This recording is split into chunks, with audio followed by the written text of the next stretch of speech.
video is wanting to reconnect. All right, so, oh my gosh, I love this little book. This might become one of my favorites. It's short and sweet and to the point. And the phrase "first things first," putting first things first, came to my mind, and then I was like, well, where did that quote come from? It's a saying that's part of our lexicon, but it was C.S. Lewis that had a quote that says, when you put first things first, the second things are not diminished, they're actually increased. I think I took a little bit of liberty with that. I think he said they're not suppressed, but they're actually increased. And that kind of in a nutshell is what Haggai is about. Hopefully I'm pronouncing that right. And so we have some good news first to start off with.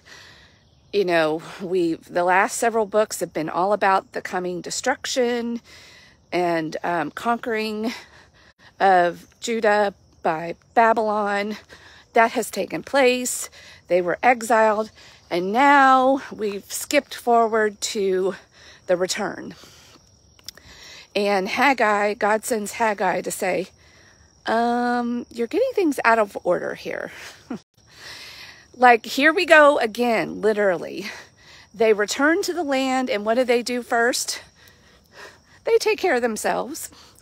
They build their own houses, not just any houses, but luxurious houses is what they say.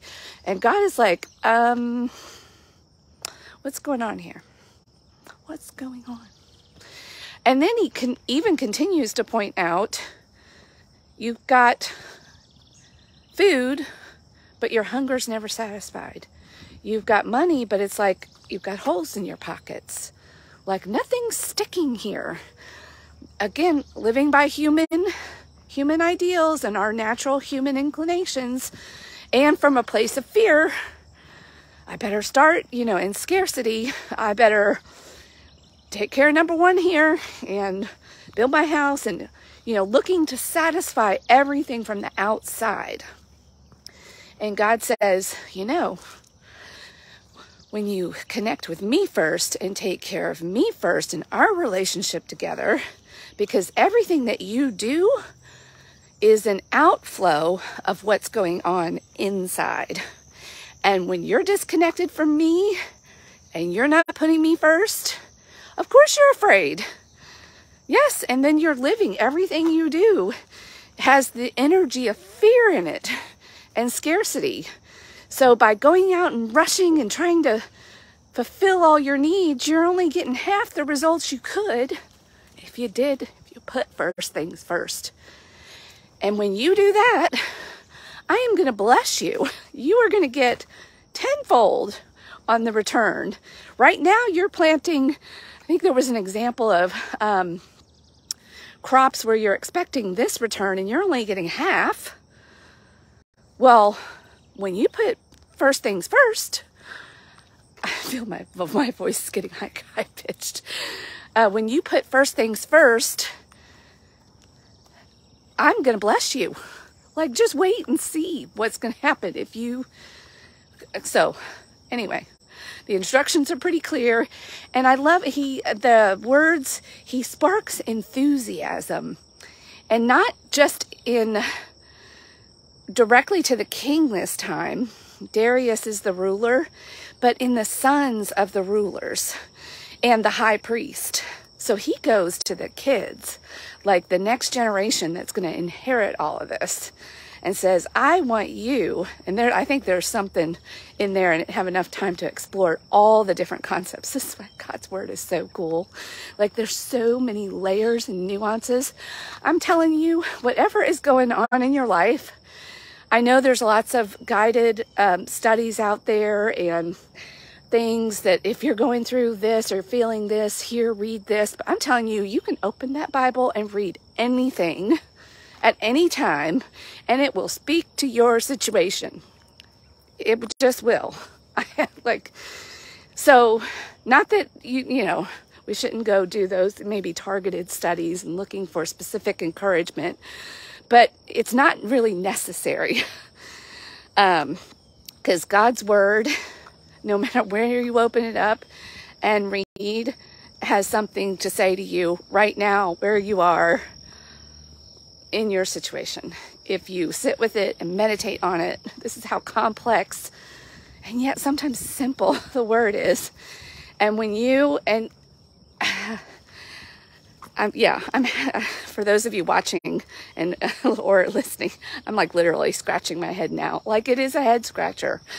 I don't fully get it, but my spirit does. When that word enters in and I actually take the time to ask it to speak to me and for God to speak to me and I listen, I'm telling you, my soul gets fed, my spirit gets fed. My spirit speaks a different language than my mind or my human common sense. I don't fully understand it, but I know it works. And so I'm just doing it, because as I am literally in the process of finally putting first things first.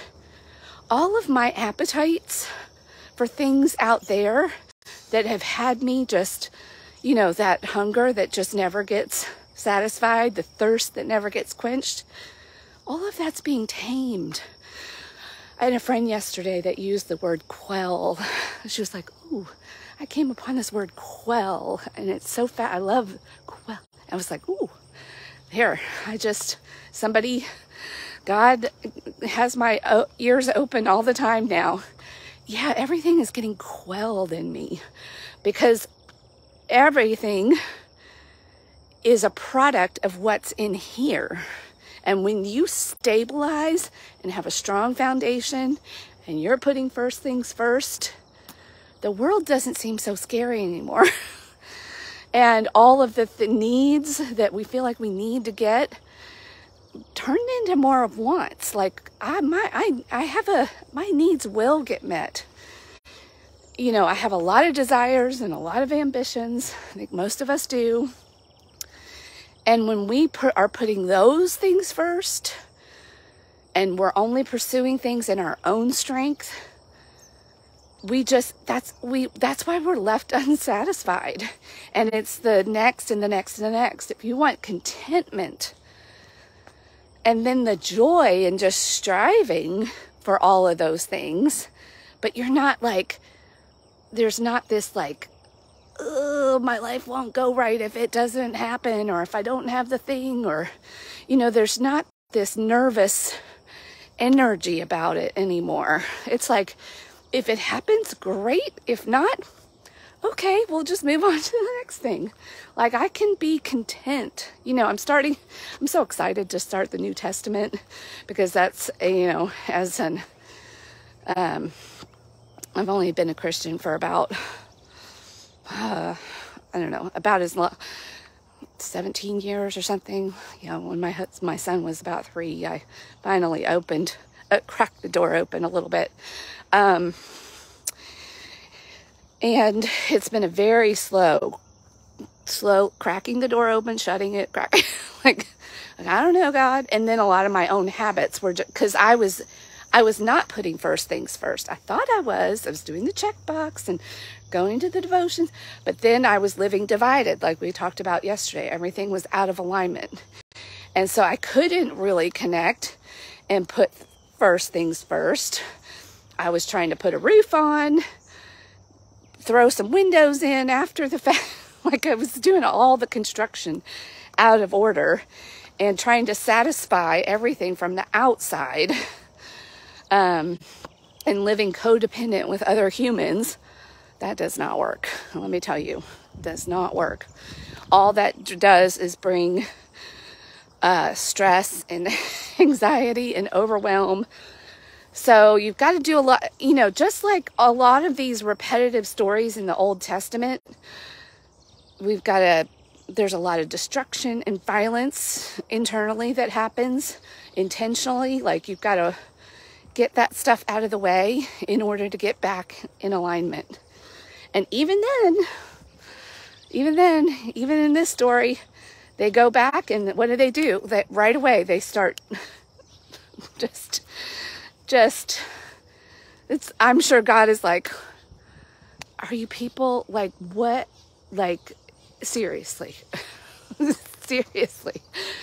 I give you back your land. My temple's sitting here in ruins. And rather than, building my temple back first, you're taking care of yourselves. And not only that, then they just keep going down that trail and, trying to add luxury and wealth. And when they get around to God, they'll just get around to it. Oh, anyway. So there's a lot of good stuff in the little book of Haggai that we can personally, I think, each relate to in our own journeys, and where true contentment comes from. Because everything that is in your outside external world is a reflection of what's happening inside. And the energy and the spirit. This is going to sound a little bit unrelated, but as I was thinking, there are even people that don't think that they're spiritual or don't acknowledge a spiritual realm. I'm going to call BS on that, by the way, because we use the word spirit in a lot of ways. Like, even though there's the letter of the law, there's the spirit of the law. So we all understand that there is a greater sense of something that's sometimes hard to put into words. So I think every human acknowledges some aspect of spirituality, whether they admit it or not, because we use that word in so many different ways to capture an essence that that we know is there, but we can't quite articulate it. But we all know it, right? So, and I wanted to just kind of throw that in, and as I was even thinking about it, to just encourage wherever you are on your spiritual journey, like, think about that. Like, if you're like, I don't know, or maybe you're in the universalist camp or just sort of a nebulous spiritual camp, like, what does that really mean to you? What does that do for you? Is it having the same effect or affect in your life that you want it to? That the spirit, when we put first things first, the second things don't get suppressed, which is, the outside world. They get increased. So are you seeing an increase in your contentment, an increase in your blessings? And this doesn't actually mean like, okay, if you make $10,000 a year, it's going to get doubled. It means that $10,000 a year is probably going to be very satisfying also for some people. It's even your relationship with the things on the outside may not change materially, but your relationship to them and the energy that is flowing when it's in the right direction changes it, and your relationship with it. There's not that desperation or that, I gotta get it done. That starts to quell. And I feel like I'm just on the cusp of it. I can feel some of that going down a few notches. It's still pretty amped up, so I'm definitely not there. So even though I'm talking about this and I think I can kind of understand it, I'm not at a place now where I'm really like, I'm having those results yet, but I'm getting a taste of it. It tastes good. And it makes me want to keep on this path of putting first things first, always. And I'm sure there will be days when I get off track, and maybe even months, hopefully not years. Hopefully I won't be that hard-headed again in the future, but one never knows. But as long as I keep first things first, I'm going to tell the difference. I'm going to be able to know the difference. There's already a few ways that I can tell when I get off track with some of the other practices that I've built that do help me stay in alignment or getting in alignment. And then I'm like, oop, forgot to do that. I haven't done that for a few days. So there are, you know, it's that spiritual, and they're all spiritual type things. Anyway, all right. That's probably enough of Haggai. I think I could have read you the book of Haggai in probably half the time.